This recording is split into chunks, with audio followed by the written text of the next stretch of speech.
Hello everybody, Quentin here from Modo. We're just going to keep things rolling for about another minute while people move across to this stream. Pretty crazy what's happened in the last 3 minutes. Turns out if you do live stream straight to LinkedIn, you get full of spam. We've had people create fake Modo accounts to try and send people to funny links. So very, very odd few minutes, but thanks everybody for picking up the new link and heading across. So we're just going to give it probably 30 seconds more while people move across. We've got 67 movements, 67 of you who've managed to come across this link. Thank you. We've got about another 100 to come across, so this number keeps on rising. And we're going to get started in about 30 seconds. While you're waiting, a few things. There's a comment on your on the link. You should be able to see a comments bar. Please do let us know if everything's working correctly, firstly, but also if you've got any comments or questions that you want our panel to answer later. But please do get involved in the chat. It's pretty straightforward to use. And you can like other people's comments as well and push them up the chat. Okay, so I think looking to Izzy, our producer, how are we doing? Should we get started? She says a few more seconds as people come across. Okay, we've gone above the 100 mark, 120, 125. Okay, brilliant. We're going to start. I've got the nod. We're doing it. Right, so hello, everybody. Thanks for coming across to this link. We've had a bit of a, turns out, as I was saying before, if you go live on LinkedIn, there's a load of bots that turn up that try and spam everyone with fake Modo accounts. We didn't expect that to happen, so thanks for your patience with us. My name's Quentin. I'm CEO, co-founder at Modo, and today we've turned our office into a live stream studio. Why are we doing this? Well, we're just going to interrupt while just adjust your mic. So slick. Yes. So slick. So why are we doing this? Well, firstly, we thought it'd be a lot of fun, but secondly, we really believe in video, and we know that video is better when people can participate. So you guys can take part. You can send any comments, send any questions, and the panel will answer them. So before we get started, I just want to introduce everybody who's making this happen. So firstly, we've got Imrit and Neil. Please give us a wave.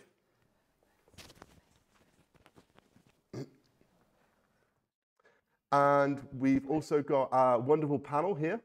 Give us a wave. And how could we forget Izzy, the producer, and Leah, the events manager, who are keeping things running smoothly behind the scenes. Okay, so before we dive in, please do take part in the, just to remind you, please do take part in the comments. This is going to be sent out afterwards as a video, so you can rewatch it if there's any issues. And we might as well get stuck straight in. So over to Neil and Imrit.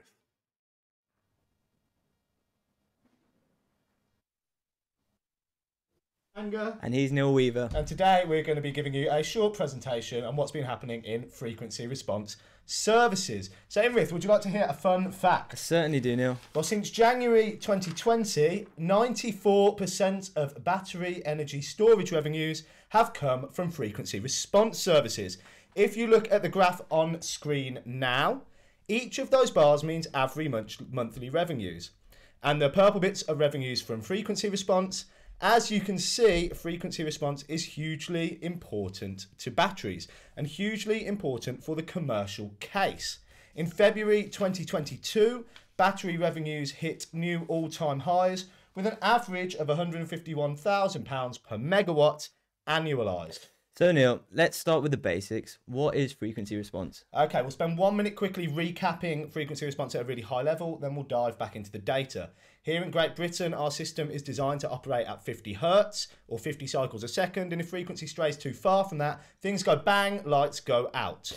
And how does National Grid ESO keep frequency at 50 hertz? Well, one of the ways is through its frequency response services. With more renewables on the system and the retirement of reliable thermal plants, we've got greater intermittency, lower inertia, and that means that frequency is fluctuating more than ever before. So obviously, keeping frequency at 50 hertz is very important. How much does the ESO spend on frequency response? Well, over the last 6 months, the ESO has spent over £40 million on dynamic containment alone. So, Neil, what does this all have to do with batteries? Well, because of the increasing speed of frequency fluctuations, the ESO needs super fast response to keep it around 50 hertz. The sub-second response times of batteries make them the perfect technology to give this service. So, what types of frequency response are there? Well, initially we had 4-year long-term EFR contracts back in 2016.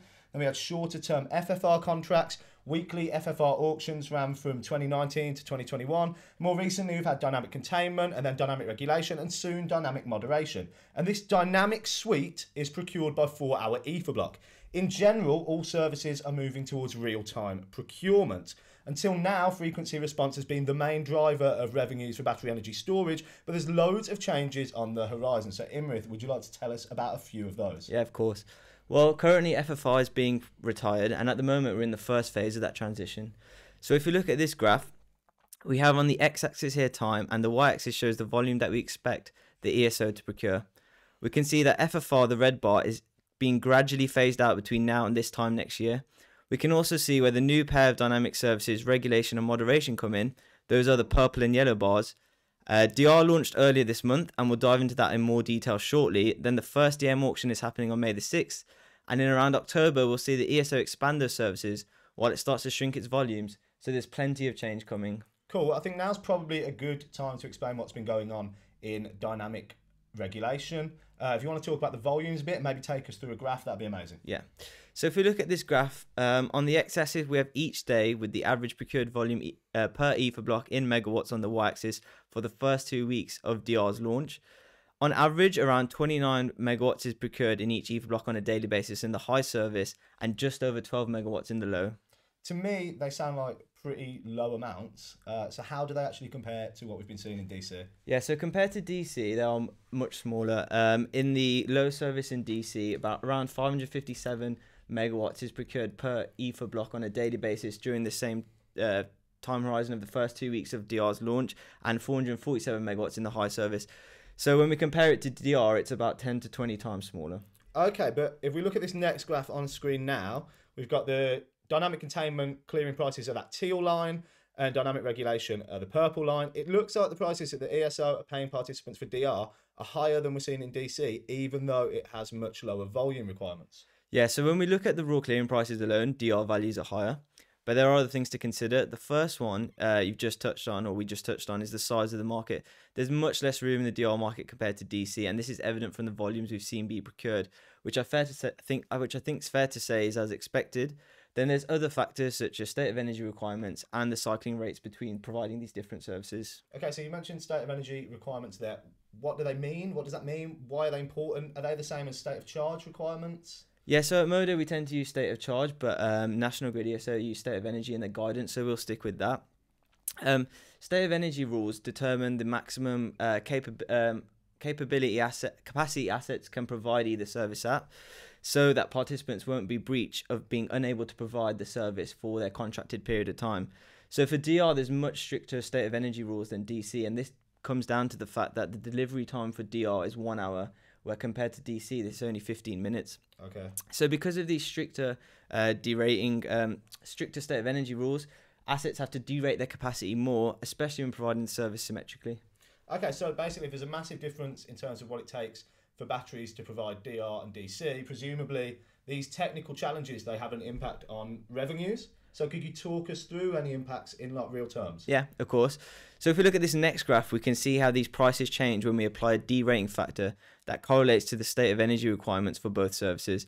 So as I mentioned, DR has stricter state of energy requirements. There is a much higher derating factor applied to these prices, which leads to a bigger reduction in the kind of accessible prices for assets in the service. So when we derate for state of energy requirements, we can see that those DR prices drop significantly. You also mentioned cycling rates. Yeah. How do they affect things? Well, I think first it's good to mention why it's important. So cycling rates are important because batteries will want to keep within warranty limits and not degrade their systems too much.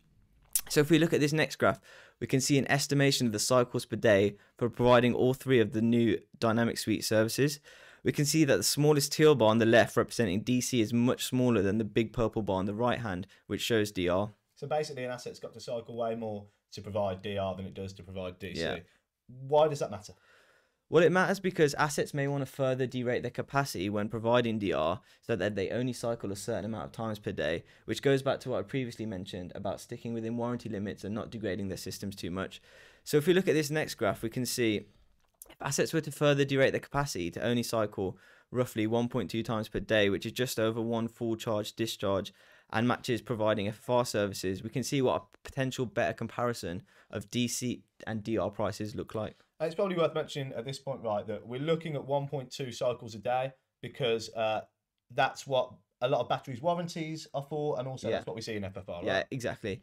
And during the first 2 weeks of DR's launch, if we use the volume weighted average price, a battery could have made £31 per megawatt per hour, providing DR symmetrically, compared to £23 per megawatt per hour in DC. So even after derating capacity for both state of energy requirements and cycling rates, it would seem to be the higher value product in the first 2 weeks of DR's launch. Well, I'm not a data person, right? But when I look at that graph, what stands out to me the big spikes on that teal dynamic containment line.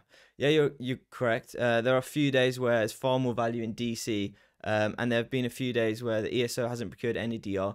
So really, the ability to forecast these price spikes and jump between markets will be super important and lucrative as we move forward. And how do the sizes of each market compare? So if we look at the next graph, we can see how much the ESO has spent on these two services in the first 2 weeks of DR's launch. The ESO has spent roughly 7.5 times more on DC than DR, which is much higher, meaning that there's more money in DC and it can accommodate more capacity in assets, which makes sense, right, when we consider the high procurement targets in the service. Wicked. Well, thanks for taking us through the differences between DC and DR. Is there anything else that's happening right now that people need to know about? Yeah, so there's also the ESO's constantly evolving auction design. And why is the ESO changing their auctions? So it's constantly evolving because they're trying to make the service as efficient as possible. And when we say efficient, right, we just mean like as cost effective, so they're not overspending on these services. So what recent changes have taken place? So recently we've had the buy order changes, which includes change to the procurement demand curve to make it both elastic and dynamic, as well as the end of merit order constraints. Well, as much as I would love to get into the nitty gritty of auction design with you right now, it's probably worth me telling anyone at home, if you want to find out more about things like merit order constraints and demand elasticity, we've published some really great written articles on the Modo platform. So when this live stream is over, make sure you head over there to find out more about those. But for now, Imrith, what have the impacts of those changes been? Well, the new ESO buy order has increased the volume weighted average buy price on certain days, and we saw this have a huge impact on DC low, for example. You mean like when we saw £104 per megawatt per hour in DC recently? Yeah, exactly, which is just crazy, right? And after months and months of watching everyone get accepted at £17 per megawatt per hour in DC, it's very exciting to see these recent fluctuations and change in the market, which has caused a lot of volatility. Okay, so that's brilliant. Thanks for telling me about all the changes. Now the million-dollar question, right? What is all this upheaval and all this change doing to the Modo leaderboard? Well, it's looking to be a very interesting leaderboard month. So if we take a little sneak peek at how everything's shaping up for the month, here we have a graph which shows the assets from April's leaderboard, organised from left to right in total revenues from frequency response services, excluding EFR sites. So the first thing to note is the top 3 assets have all been involved quite heavily in DR, and this obviously fits in what we've just discussed regarding the higher value in the service currently available compared to DC. On average, assets are earning £9,000 per megawatt, which is really good when you consider there's still another week of revenues missing from this graph. And finally, I think one of the largest changes in trends, especially from the earlier months in the year and at the latter stages of last year, is FFR. It seems a bit less lucrative than it has been, especially in January, where FFR played a crucial role in some of the assets at the top end of the leaderboard. Brilliant. Well, I can't wait to see what April's leaderboard looks like when it comes out at the start of May. Thanks for taking us through all of that, Imrith. I can see there's already some questions coming up in the chat, so we're going to hand back over to our panel. Hopefully any audio issues will have been fixed with them, and they'll have a chance to answer your questions as they come through. But thank you for listening. Cheers, guys. Hello, everybody, and welcome back. Firstly, hopefully, we're going to do a quick mic check, so hopefully you can hear me properly. If you can't, let us know in the comments. The producer says it seems to be okay. Secondly, just to remind everyone to apologise, we had to move from LinkedIn. It turns out if you go live on LinkedIn, you get spammed with a load of bots that turn up out of nowhere, and that seems to cause a lot of problems for us, which is why we moved to this plan B. All right, now to the panel. We've got some really good questions that have come in. Is there any cap? Well, I need to introduce the panel, sorry. So Tim, Robin and Alex, who are you and why are you here? So I'm Tim. I'm one of the co-founders at Modo with Quentin, and I'm here to kind of lend a hand helping understand frequency response. I'm going to do my best. Hi everybody, Robin Lucas, Chief Analytics Officer at Modo, and I'm here to talk about frequency response and also the token woman. Hi, I'm Alex, Head of Research, and I'm here because I guess big fan of the DC and DR services and have been following them for as long as they've existed, really. Cool, let's do this. So first one, quick fire. I think this is going to go to you, Alex. Is there any cap, high or low? This is from Andres Blanco, in megawatts for DC, DR and DM. Yeah, so there's a 50 megawatt unit cap.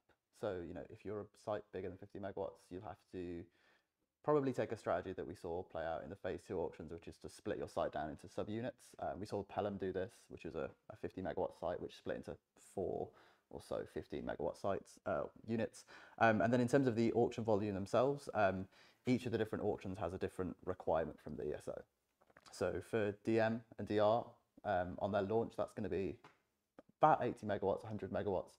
And for DC, it's considerably higher because it's a more fully fledged service, up to about 700, 800 meg in the summer in low and about 600 meg in high. So that's sort of a rough ballpark for figures. Wow. So 12 months from now, what are we looking at in sort of market size? This is the whole group really. Predictions. So 12 months time, right?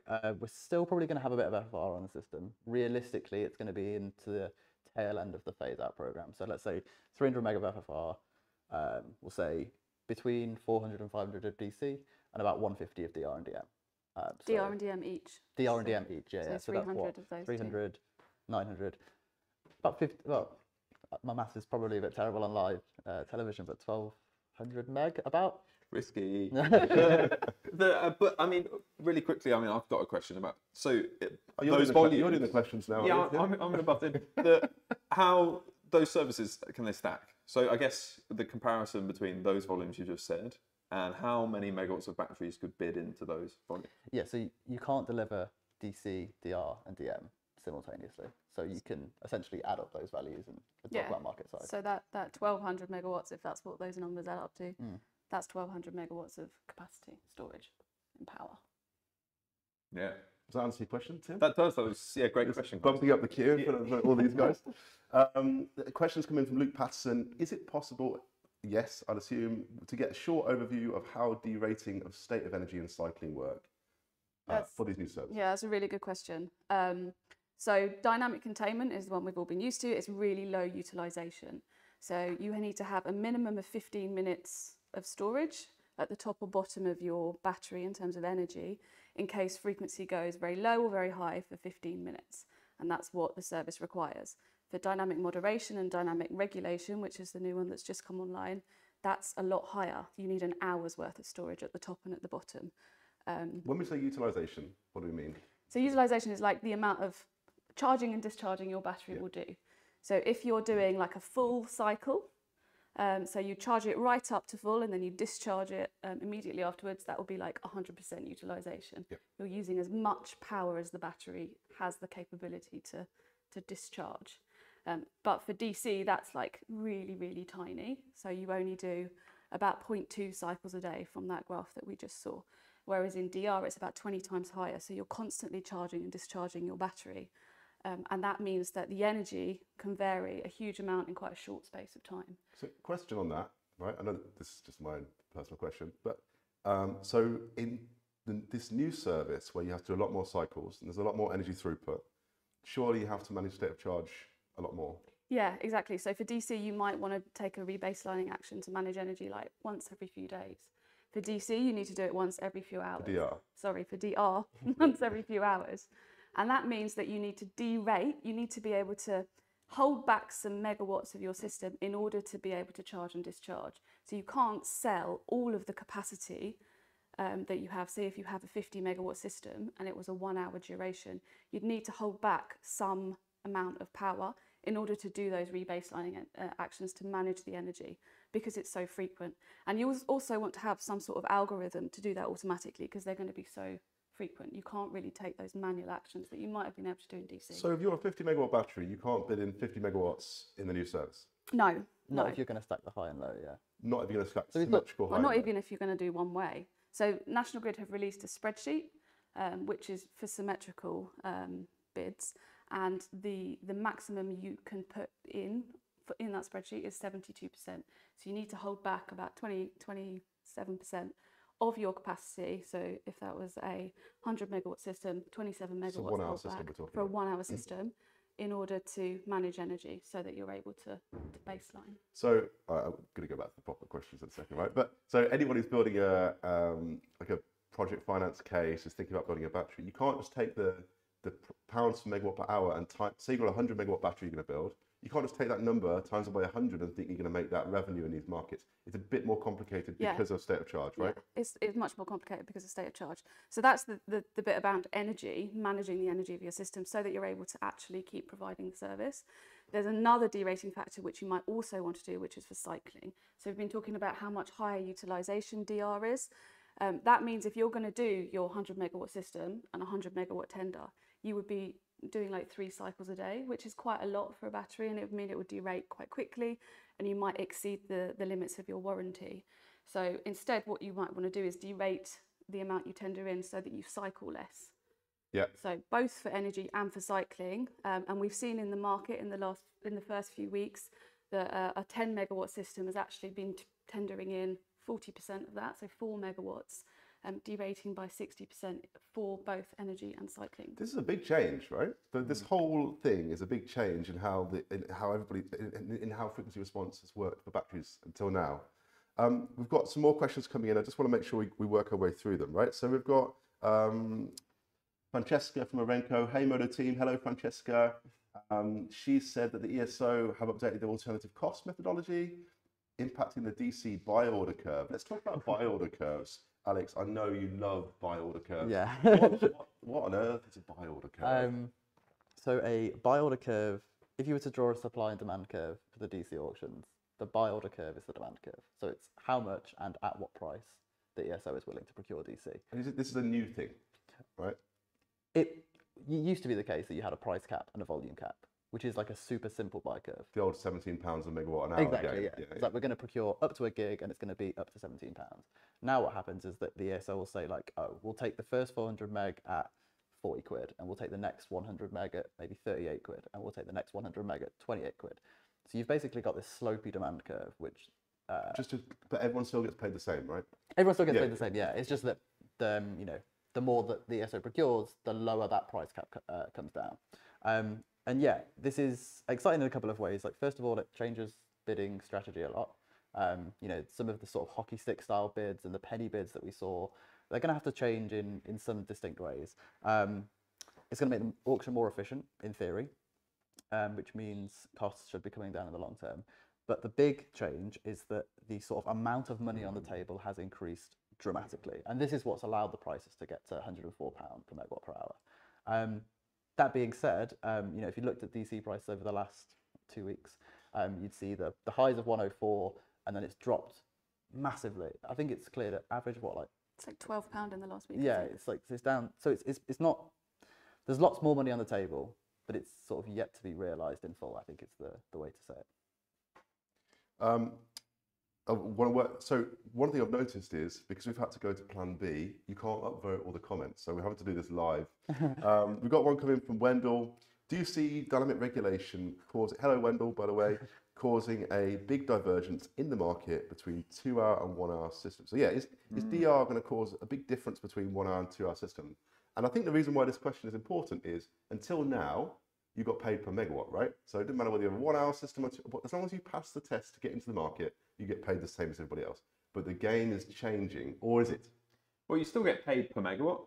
And I guess going back to Johnny's comment, and a really important thing, when we say derating, I think, is often associated with being an enforced derating.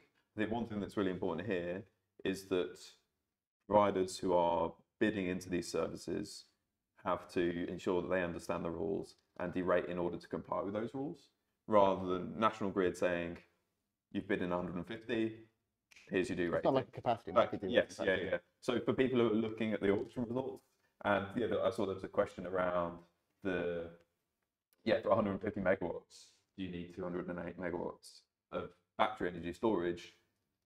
About that, yes. But to be honest, it depends a little bit on how people interpret the rules and how willing people are to bend those rules. Because we've seen some rule interpretation in the past, right? Yeah. I mean, I think it's difficult to know whether it comes down to kind of these are new markets and the space is evolving very quickly, and so whether people are just getting to grips with things, or whether it's down to risk appetite, like whether people are willing to take on risk of performance penalties. And if you've got a longer duration asset, yeah, maybe you can play around with that risk in a way that you can't if you've got a one duration system. I'm going to go to Lloyd now, Lloyd Cramp, who says, "Hey Modo team, hello Lloyd. The ESO have said they have updated their alternative cost methodology, but impacting the DC buy order curve. I know this is one for you, Alex, but he can't see, or they haven't provided any detail, he thinks, as far as he's seen. There's so many disclaimers on this. Do you know more about this?" So, I mean, not specifically, I'm not sure what the update is. I haven't looked into that. But the alternative cost methodology is something that has long been a sort of quite a touchy subject almost for providers. We've never really seen where that number comes from. The £17 flat pricing, which is the alternative action cost that we saw for the first year of the service, was, I think it's fair to say, not really explained ever. This isn't a problem that we've seen in DC, right? We see this in FFR as well to a similar extent. Like, bids get rejected for exceeding the price cap, and there's been very little information about what that is. What's worth saying is that there's a lot of sort of variables that you can sort of plug into your own internal rules of thumb. Things like, what's the largest loss on the system? How much demand have we got? What sort of inertia levels have we got? And yeah, I guess it's going to be a big one to sort of keep track of in the long run for working out the actual value in these services ahead of schedule. Okay. I think we've got time for two more, and there's one that I really want to go through here because it's a very technical one, and it sounds like so. Hello, Johnny.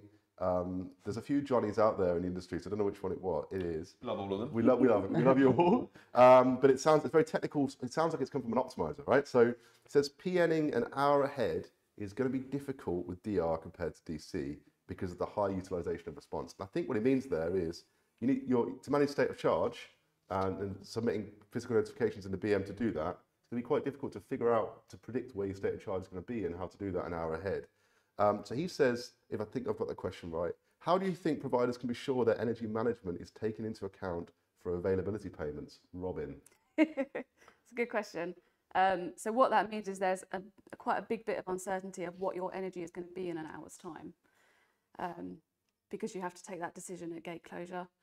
And the way that you would make sure to not fully charge or empty your battery is just to take a derating factor, I think, is the safest way that I would do it, so that you know what the uncertainty is and you've modelled it using historic frequency data. Yeah. And then in taking that into account, the availability payments, because you are going to have to recover state of charge all of the time, you're going to have to baseline all of the time, and probably at imbalance, unless you can get a bid in on the intraday auction, you're going to need to factor in the cost of that imbalance energy, as part of your availability payments. And you could do that as, looking at the last few weeks of imbalance prices and factor that in to change your bid order. So if all these folks in DR are going to end up taking cash out, the imbalance price, fell down my own hole there, then surely that's going to push the price up, right? If you're all exposed and no one can predict what the imbalance cost is going to be. I know there's some folks out there who try. Good luck to them. Yeah, but, it's like a big risk. Yeah, it's a big risk. And it's going to push the price up. It should push the price up. Yeah. Whereas with DC, you can be fairly sure that you can recover charge overnight. You can do it on a wholesale, buy order, and you're much more certain about what that's going to be. Whereas if you've got to charge up during a peak period when the imbalance price is at £4,000, you're probably going to be losing money to performing DR. Yeah, okay. And last question. We did start late, so we're going to finish late. And the last question, I'm sorry we haven't got to all the questions, but this is so amazing that we've had so many come in. There's a question, hold on, let me find.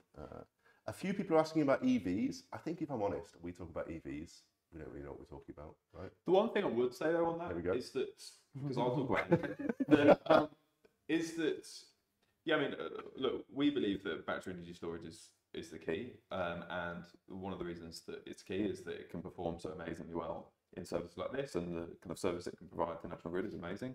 The one thing I would say is, though, is that it's likely that we'll start to see, I think, in the long term, basically all inverter controlled assets stepping into frequency response products to some extent. So, for example, it wouldn't surprise me if in the future we saw solar stepping into ancillary services in a way that it hasn't done to date. And I think EV is another great example of an asset class that to date isn't really maybe mature in the way that it provides services to National Grid and it's commercialized. But yeah, I mean, I think that there will be a point when EVs are providing services in a similar way to battery energy storage, maybe not on the same scale. Will Modo be doing it? Let's say. Yeah, 100%. I agree with you. All right, last question, and it's come back twice from two different people, so it must be important. Going back to, we're going to talk about a graph in the previous bit, right? Going back to the frequency response transition graph, is the reduced volume out to March 2023, which is 1.04 gigawatt, 1,040 megawatts versus 1,375 megawatts.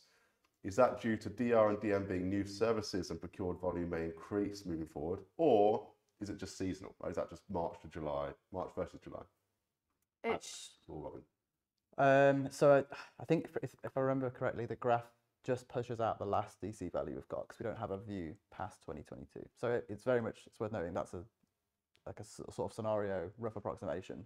Okay, right. But yeah, the number increasing at the end is with DR and DM volumes increasing, yeah. So DR and DM should be more efficient than the equivalent FFR. Yeah, exactly. That's the idea. The sort of rough rule of volume should come down.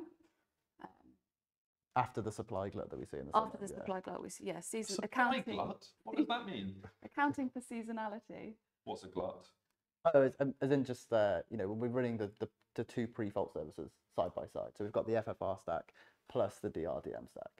So yeah, the long-term plan is obviously to only have one of those services running at once, and supply glut. Yeah, maybe glut is not the right word.